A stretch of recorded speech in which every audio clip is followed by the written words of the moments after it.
Bonsoir à tous, bienvenue. On démarre tout de suite les titres. Une synergie d'action des différents acteurs impliqués dans le développement des PME en Côte d'Ivoire. L'appel du Premier ministre Robert Begré-Mambé au lancement de la journée porte ouverte du guichet unique de développement des PME. Ce lancement marque officiellement le démarrage des activités du 10 guichets et de 2 filiales. Les nouveau-nés prématurés ont besoin de prise en charge particulière pour mettre à la disposition des hôpitaux un plateau technique adapté. Le Lions Club Abidjan-Passem recueille des fonds. La ministre de la Fonction publique et de la modernisation de l'administration, Anne-Désirée Oloto, soutient la cause humanitaire. Nous ferons le point dans ce journal. Et puis la trêve entre Israël et le Hamas est prolongée de 2 jours. C'est une annonce du Qatar ce lundi 27 novembre. Le Hamas confirme l'information. Cette trêve devait s'arrêter mardi à l'aube. Selon le premier accord, la voilà étendue pour 48 heures, soit jusqu'au jeudi 30 novembre contre des libérations d'otages et de prisonniers. Bienvenue à vous tous. Une synergie d'action des différents acteurs impliqués dans le développement des PME en Côte d'Ivoire. L'appel du Premier ministre Robert Begré-Mambé au lancement de la journée porte ouverte du guichet unique de développement des PME dans la commune d'Adjamé. On fait le point avec Alexis Ouedraogo. Une plateforme unique pour trouver les ressources indispensables au financement et à l'accompagnement des entrepreneurs. Voilà l'essence du GUD PME, le guichet unique de développement des entreprises. Quand il s'agit d'entreprendre, les jeunes font principalement face à un obstacle majeur, le manque de capital initial nécessaire pour créer leur entreprise et subvenir à leurs besoins jusqu'à ce que cette entreprise devienne rentable. Il incombe à l'État de créer un environnement favorable à l'épanouissement de ces PME. Le GUD PME vient ainsi apporter une réponse concrète à cette nécessité d'encadrement et d'accompagnement pour les entreprises. La holding a en son sein 2 entités, dont une en charge de l'encadrement technique et l'autre en charge du financement. La première est Côte d'Ivoire PME, qui offre des services d'accompagnement aux entreprises. La seconde est la Société de garantie de crédit aux PME, SGPME. Elle agit comme effet de levier sur les crédits bancaires avec des garanties partielles de portefeuille et des garanties individuelles. Nos cibles prioritaires sont les PME vertes, les femmes et les jeunes entrepreneurs et l'innovation. Avec le GUD PME, l'agence Côte d'Ivoire Export lance aussi son programme. Promouvoir et diversifier les marchés, les produits et partenariats avec une ouverture plus forte sur la zone de libre-échange intercontinentale. Nous devons donc accompagner les PME, non seulement les accompagner à la mise en place de leur structuration à l'export, mais le marketing à l'export pour la mise en relation et également encadrer pour la conformité de leurs produits vis-à-vis des marchés sur lesquels nous les accompagnons. Au nombre des partenaires, le directeur régional de la Société financière internationale, Olivier Buya, félicite le gouvernement pour ce guichet qui permettra d'avoir un interlocuteur unique pour les besoins des PME. Nous allons travailler à ce que ces financements mis à la disposition de nos clients du secteur financier puissent bénéficier aux PME qui auront bénéficié de l'accompagnement du GUD. Et le gouvernement compte bien aller plus loin. Assurément, le GUD PME est l'outil opérationnel dans le secteur privé. En général, l'écosystème des startups, des TPE, des PME et des ETI en particulier avait besoin pour accélérer son développement et renforcer sa contribution à la création de richesses et d'emplois. Des appuis conséquents seront accordés aux entreprises en termes de garantie pour leur permettre de mobiliser les financements nécessaires auprès des structures financières. Pour le Premier ministre, il est important que le GUD PME interagisse efficacement avec l'écosystème dans lequel il fait son entrée. Je suis persuadé qu'avec les différentes expertises des dirigeants du GUD PME et l'engagement de l'ensemble du personnel et de toutes les parties prenantes, le GUD PME deviendra, dans les prochaines années, une structure de référence très performante au service du développement des PME, afin de permettre à celles-ci de contribuer significativement à la création d'emplois durables et à une croissance inclusive. Robert Bugrimambé invite les PME à s'approprier le guichet. Je voudrais exhorter les PME, dans la perspective de l'immense Coupe d'Afrique des Nations organisée par notre pays, à saisir toutes les opportunités d'affaires qui s'offrent à elles pour faire de ces événements un succès éclatant à tous égards. Notons qu'à terme, le GUD PME ouvrira plusieurs bureaux dans les régions du pays. Le Premier ministre ivoirien s'est ensuite rendu au Sofitel Abidjan Côte d'Ivoire. L'UEMOA a organisé une table ronde des partenaires techniques et financiers, une rencontre de 2 jours qui va permettre de lever une enveloppe de plus de 7 milliards de francs CFA pour l'énergie et le numérique. On voit cela avec Alexis Ouedraogo. Placé sous le thème « Un accès universel à l'énergie et au numérique pour un développement durable dans l'UEMOA », cette rencontre veut mobiliser les financements nécessaires à la mise en œuvre des projets dans des secteurs hautement stratégiques. Nous allons ensemble, au cours de ces 2 jours, engager des discussions constructives, explorer des opportunités de partenariat innovants pour poser des jalons concrets pour le financement et la mise en œuvre effective de nos stratégies ambitieuses. Pour Serge Ekoué, directeur général de la BOAD, les problématiques au cœur de ce rendez-vous restent capitales pour le développement des États de la zone. J'ai l'assurance qu'à l'issue de cette table ronde, l'étape décisive de recherche des projets et des financements de projets ne constituera plus un obstacle. Le ministre des Finances et du Budget invite les partenaires à plus d'engagement. Chaque projet que nous entreprenons ensemble, chaque initiative que nous soutenons constitue une étape vers la réalisation de notre objectif commun, celui d'une UEMOA transformée, capable de répondre aux attentes de ses concitoyens.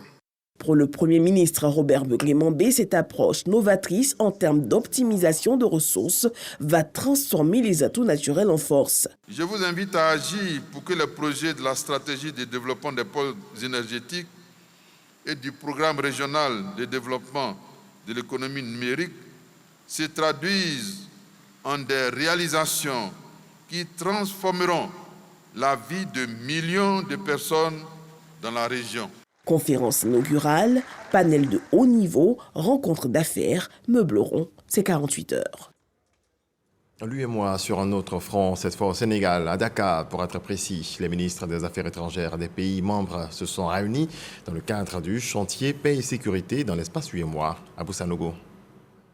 À cette rencontre de haut niveau de l'institution monétaire, la Côte d'Ivoire était représentée par son ministre délégué auprès du ministre des Affaires étrangères, chargé de l'intégration africaine, Wota Bouna Ouattara, accompagné pour la circonstance de Touré Sekou, ambassadeur de la Côte d'Ivoire au Sénégal.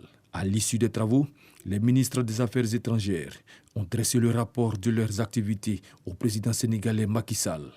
Dans ce rapport, ils se sont réjouis des avancées notables de l'UEMOA en termes d'exemplarité économique, monétaire et d'intégration sous-régionale, soutenant que l'institution a enregistré beaucoup de succès pour ce qui concerne l'intégration des politiques macroéconomiques et des politiques sectorielles. Cependant, ils se sont inquiétés des menaces de paix qui planent sur la zone monétaire ces derniers temps. L'occasion fut belle pour les ministres des Affaires étrangères de l'UEMOA de rendre un hommage au président sénégalais Macky Sall pour son implication dans la recherche de la paix dans la zone. Une motion a été lue par Wota Bouna Ouattara. Pour son leadership éclairé et son engagement personnel dans la mise en œuvre du chantier paix et sécurité de l'espace UEMOA. Il souhaite qu'à l'issue de son mandat de président du comité, il continue à mettre sa riche expérience au service de la paix et de la stabilité de la sous-région. À sa suite, le président sénégalais Macky Sall a traduit sa solidarité aux différents pays de la zone emprunts à des menaces de paix. Le combat pour l'instauration d'un climat de paix et de sécurité dans notre espace requiert un engagement fort de tous les acteurs, ainsi que la mise en œuvre d'actions efficaces qui privilégient la prévention et l'anticipation, qui privilégient aussi la synergie dans nos actions et le partage d'informations. Il a promis de tout mettre en œuvre avec ses pairs pour un engagement fort dans le combat de lutte contre l'insécurité dans la zone, en vue de repositionner l'économie de la région assez impactée par les conflits armés et autres actions terroristes. Je le disais en titre, les nouveau-nés prématurés ont besoin de prise en charge particulière. Pour mettre à la disposition des hôpitaux un plateau technique adapté, le Lions Club Abidjan Passem recueille des fonds. La ministre Anne-Désirée Oloto soutient la cause. On voit cela avec Grace Kando. 80% des décès en termes de nouveau-nés se trouvent donc dans les pays sous-développés et un peu en Asie également. Mais en termes de mortalité néonatale en Côte d'Ivoire, nous sommes à peu près à 30 décès pour 1000 naissances vivantes. D'où ce dîner gala du Lions Club Abidjan Passem pour essentiellement recueillir des fonds dans le cadre de la lutte qu'il engage depuis toujours contre la mortalité infantile. Des fonds pour assurer le bien-être et la suivi des nouveau-nés à travers l'acquisition de couveuses et autres équipements. Votre contribution nous permettant de changer des vies et d'apporter un sourire au visage des familles qui en ont le plus besoin. Ensemble, nous pourrons faire la différence et offrir un avenir plus lumineux à ces petits bouts de chou. Une action salutaire selon Anne-Désirée Oloto. La ministre d'État, ministre de la fonction publique et de la modernisation de l'administration, réagit promptement à la sollicitation du club service. Pour elle, ces enfants sont l'avenir, chacun doit y mettre du sien pour leur suivi. On doit certes sauver la vie des enfants, des nouveau-nés, aider les enfants atteints de pathologies graves telles que le cancer, mais nous devons nous mobiliser pour faire en sorte que nos enfants vivent dans l'amour, que nos enfants vivent dans la fraternité, avec des valeurs. Le Lions Club est une organisation de personnes bénévoles au service des communautés nécessiteuses. Cette organisation d'aide sociale collecte des ressources pour assister les populations en difficulté. La population est également soutenue par les acteurs des médias. Ces personnes frappées par la fistule obstétricale peuvent compter sur la Mutuelle Générale des agents des médias privés de Côte d'Ivoire qui agit à travers son gala de la solidarité. C'est à Yamoussoukro, Kader Sogodogo. En 2020, la calculatrice affichait 44 602 cas de fistule obstétricale en Côte d'Ivoire. Le nombre de nouveaux cas chaque année est de 250. Un triste tableau qui ne laisse pas indifférents les hommes et les femmes des médias. La Mutuelle Générale des agents des médias privés de Côte d'Ivoire retrousse les manches pour engager le combat du rétablissement de la dignité des femmes. Son deuxième gala annuel en est la parfaite illustration. D'une part, notre action consiste à mener une campagne de communication pour l'information et la sensibilisation des masses contre la stigmatisation et le rejet des malades, les pratiques et habitudes sociales facteurs de risque. D'autre part, il s'agit de collecter avant, pendant et après une soirée caritative des fonds auprès de bonne volonté en vue d'apporter une prise en charge médicale à des femmes porteuses de fistule obstétricale. Un engagement réconfortant pour l'UNFPE, partenaire de la Côte d'Ivoire dans la lutte contre la fistule obstétricale. C'est vraiment l'occasion pour moi de féliciter et de remercier vivement les membres de la mutuelle pour cette initiative louable à tout point de vue. Le ministre de la Communication, Amadou Koulibaly, président de la cérémonie, salue cette initiative noble. Mais les initiatives de mobilisation de ressources ne doivent pas être que internationales, elles doivent être aussi nationales.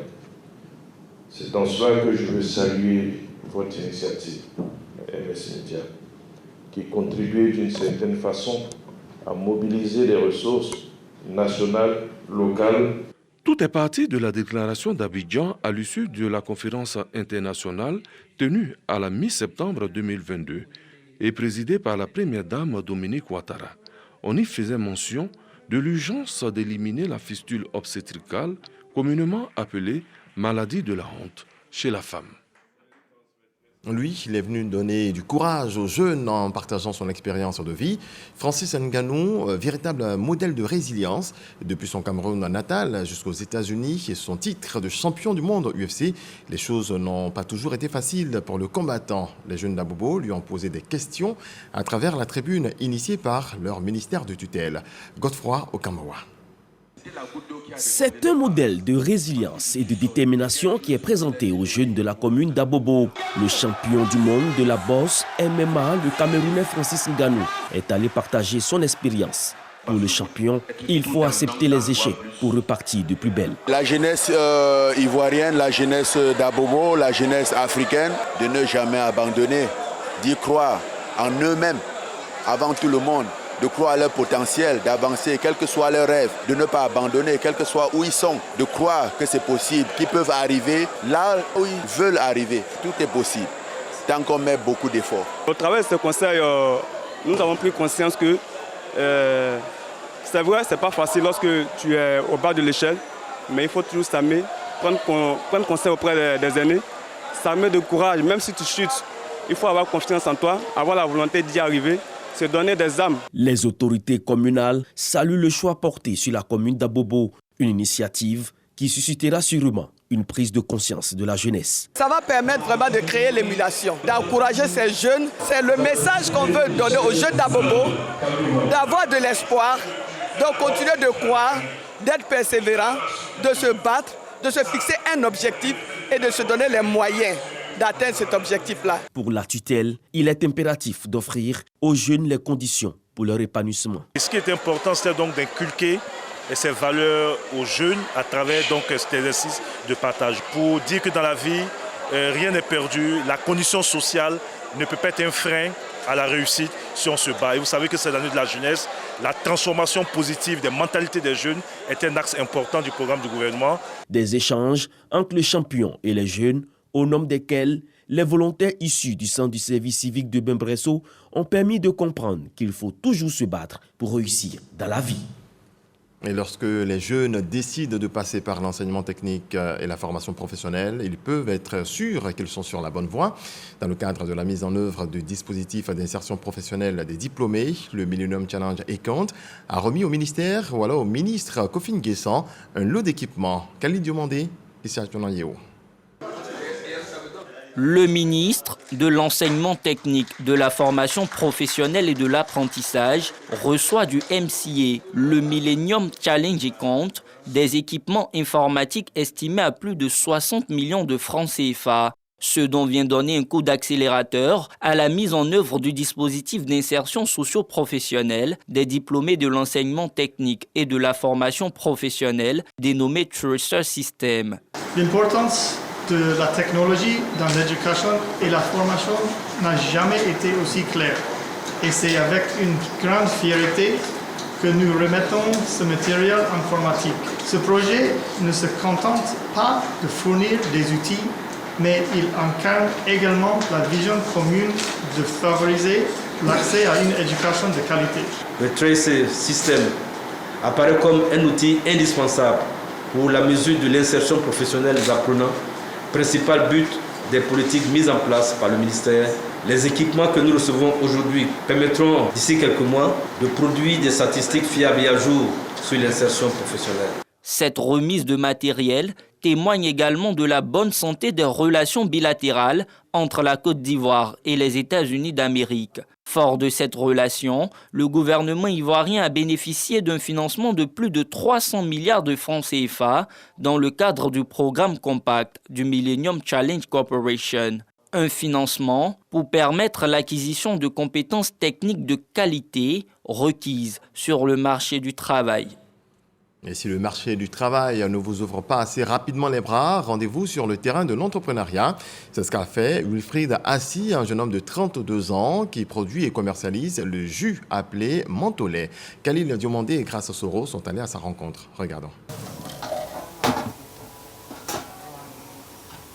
Il se fait appeler le Mentholait national. Wilfried Assi, 32 ans, est fraîchement diplômé de l'INFAS. En attendant sa prise de fonction, il décide de se lancer dans la production et la vente de jus de Mentholait depuis la maison familiale à Yopougon-Toit-Rouge. Moi-même, à la base, je suis quelqu'un qui bouge beaucoup. Il me cherche beaucoup, donc je touche un peu à tout. Je me suis dit que s'il vendait les petits jus à la maison, puis il dit, bon, s'il faisait un peu de menthe au lait. Donc c'est comme ça, il a payé les demi, j'ai fait un peu de menthe au lait. Ça aussi, il a donné dans goûter. Il dit, mais c'est pas mieux, tu as fait menthe au lait là, paye menthe au lait là, c'est bon. Hein. Puis c'est comme ça, c'est parti. L'activité devient très vite une passion. Totalement décomplexé, le jeune homme met du cœur à l'ouvrage. Et pour écouler ses produits, il fait recours au digital. Grâce à sa page Facebook Menthe au lait national, Wilfried reçoit des commandes assez conséquentes, en témoigne cet appel téléphonique. Allô? Allô? Oui, allô? Bonjour, monsieur. Ouais, bonjour, maman. S'il vous plaît, c'est Menthe au lait national? Oui, c'est Menthe au lait national. Ok, je voulais passer commande pour 20 000 francs. D'accord. Vous voulez pour 20 000? Oui, oui. D'accord, avec pour vérifier pour voir si s'il y en a encore stock. Seulement 3 mois dans ce business, mais le passionné de menthe au lait arrive à tirer son épingle du jeu. Je peux me retrouver par semaine, si il finit, peut-être 20 000, 30 000 comme ça, à 40 000. Comme tous les dimanches, Wilfried vient à la conquête des clients aux abords de la paroisse Saint-Laurent de Yopougon. Voilà, merci là-bas, 100 francs. Bon maintenant au chocolat, il fait chaud, venez. Voilà. Enfants et adultes se laissent séduire par les jus de Wilfried. Et une fois dégustés, ils ne tarissent pas d'éloges à son endroit. Je trouve ça très bon par rapport aux autres vendeuses, c'est très bon. Et puis il y a du chocolat dedans. Il se défend bien dans son commerce. Au lieu que chaque fois, bon, peut-être demander l'argent aux gens, ça n'est pas, c'est pas joli à voir.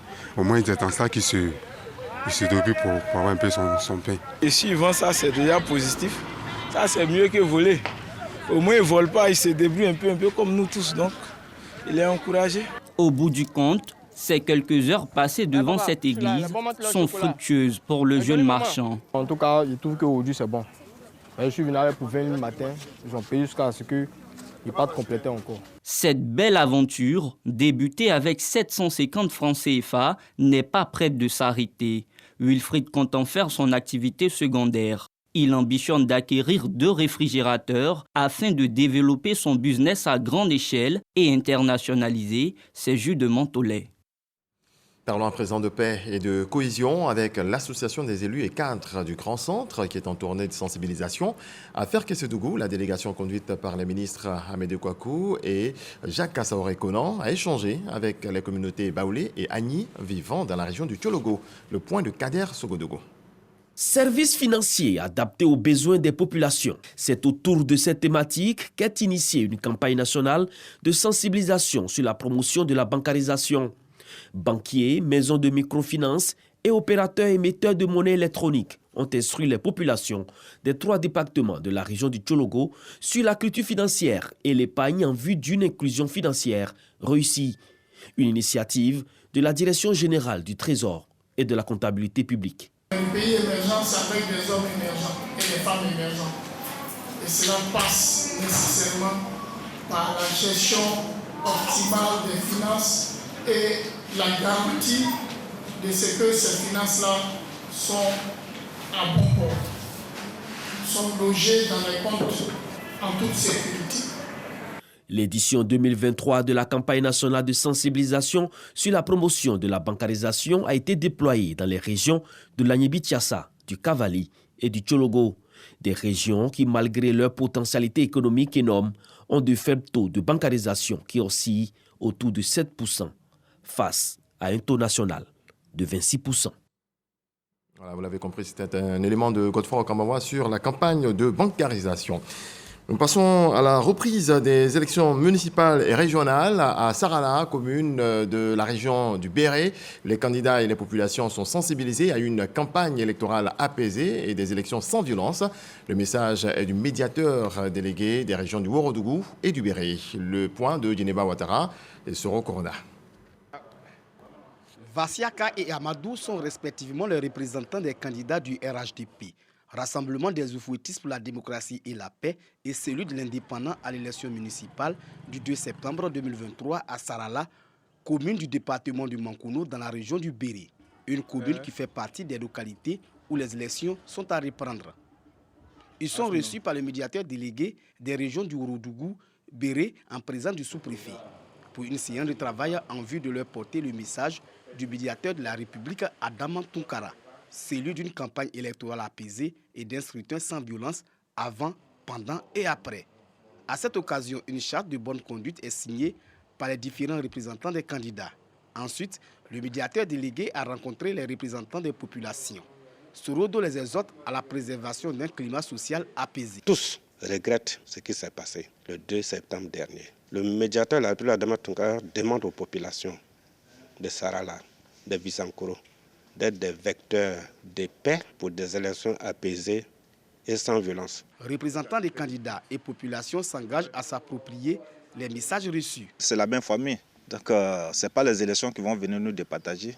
Lorsque vous allez vers les électeurs, que vous êtes élus, le perdant n'a qu'à féliciter le gagnant. Nous, candidats indépendants, dans notre camp, nous sommes contre la violence sous toutes ses formes. Nous aimons une campagne civilisée. On veut pour le développement de Sarala. Je crois que les jeunes pourront vraiment comprendre le message du médiateur à partir d'aujourd'hui. Quel que soit le candidat qui va gagner, c'est Sarala qui gagne. Sarala ne perd pas. Le sous-préfet de Sarala invite également les jeunes à la courtoisie tout au long du processus électoral. En marge de ces rencontres, le médiateur délégué et sa délégation ont rencontré les populations de Fizankoro, village de la commune de Sarala. Ici, les mêmes messages de paix et de cohésion sociale véhiculés. La reprise des élections en Côte d'Ivoire concerne une région et 9 communes, dont Sarala. On en vient au Festival culturel des arts d'Abobo, Festika. Pour l'édition 2023 qui va se tenir dans pas longtemps, les organisateurs dévoilent le menu avec plusieurs innovations. Christ Dumandé, Abou Sanogo. Les festivités de la 13e édition du Festival culturel et des arts d'Abobo, Festika, consacrés à la Cannes, débuteront le 29 décembre 2023 au complexe sportif d'Abobo et prendront fin le 31 décembre de cette même année. 3 jours de gaieté pour valoriser la richesse culturelle du pays et les couleurs de la Coupe d'Afrique des Nations. Initié par Kunta Mader, commissaire général, par ailleurs promoteur et animateur télé-radio, ce Festika se veut une plateforme d'unité et de patriotisme. Nous avons décidé de donner le là à travers ces 3 jours-là à la commune d'Abobo. Vous le savez, Abobo est pleine d'histoire. C'est une commune remplie d'histoire. On ne va pas tout ressasser ici. On a le plus beau stade qui va abriter la cérémonie d'ouverture de la Cannes, qui va abriter également la fermeture de la Cannes, la finale de la Cannes. Donc on s'est dit pourquoi ne pas cette année prendre 3 jours, parler de cette Cannes-là, pour démontrer aux yeux du monde entier que Abobo, à l'image de la Côte d'Ivoire, sait accueillir les autres. Et c'est pourquoi cette année nous avons décidé de parler que de la Cannes. À cette conférence, l'accent est mis sur les innovations. Cette année, le 29 déjà, nous aurons une parade carnavalesque. Le 30, nous aurons un grand fitness au complexe. Et puis la série sur le gâteau, c'est une série de concerts jusqu'au petit matin du 1er janvier 2024. Je demande à la jeunesse d'Abobo de sortir pour venir soutenir ce festival qui est le leur. La municipalité d'Abobo s'engage pour la réussite du Festika. Ce festival est venu justement rassembler d'abord tous les enfants d'Abobo ensemble à un moment douloureux donc de l'histoire de la Côte d'Ivoire et de la commune en particulier. Ça a rapproché donc les populations et ça a pu s'aimer la joie donc, et le bonheur donc, dans leur cœur. Une activité extrêmement importante donc, pour la commune qui est devenue aujourd'hui une institution. Nous souhaitons plein succès à ce Festika. Cette 13e édition de Festika 2023 sera marquée par des actions sociales. Plusieurs artistes du pays, d'Europe et de la sous-région seront conviés à cette messe de la culture ivoirienne. Dans le reste de l'actualité, en bref et en image, la trêve entre Israël et le Hamas est prolongée de 2 jours. C'est ce qu'a annoncé ce lundi 27 novembre le Qatar. Le Hamas l'a confirmé. Cette trêve devait s'arrêter mardi à l'aube, selon le premier accord. La voilà étendue pour 48 heures, soit jusqu'au jeudi 30 novembre au matin. Dans la soirée, le Hamas a libéré 11 otages, parmi lesquels 3 Français, selon le Qatar. Merci à vous tous de nous avoir suivis. Excellente nuit. Dieu nous garde. Bonsoir.